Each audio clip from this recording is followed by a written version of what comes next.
Поскапувањето на нафтените деривати драстично ќе ги зголеми трошоците за производство на зеленчук. Вака коментира Душко Стојанов од Струмичко Просениково, кој се враќаше од наводнување на пролетната злка.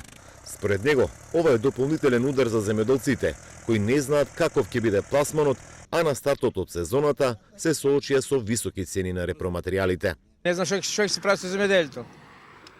Прво ќе гледаме да преживеем, па после другото.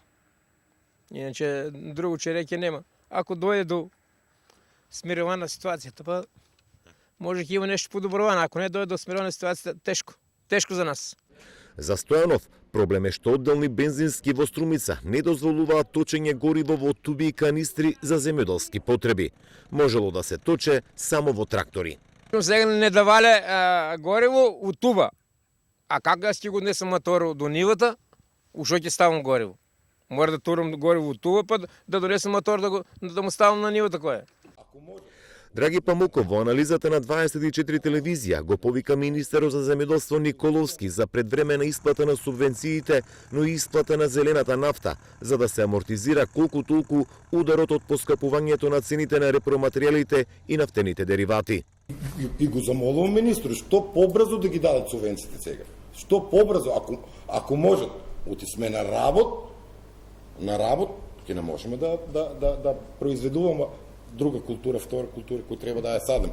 И зелената нафта да почне да ја наместо во октомври, кога заминува годината, сега да ја пуштат зелената нафта. Сега 5,5 пак се добро дојдели. Од платежната агенција информира дека субвенциите за зелена нафта, кои годинава се за 13% повисоки, исплатата се очекува да биде на почетокот на летото. За оваа година се планирани 330 милиони денари за оваа мерка. Лани се регистрирани 41.577 корисници на зелена нафта во земјава.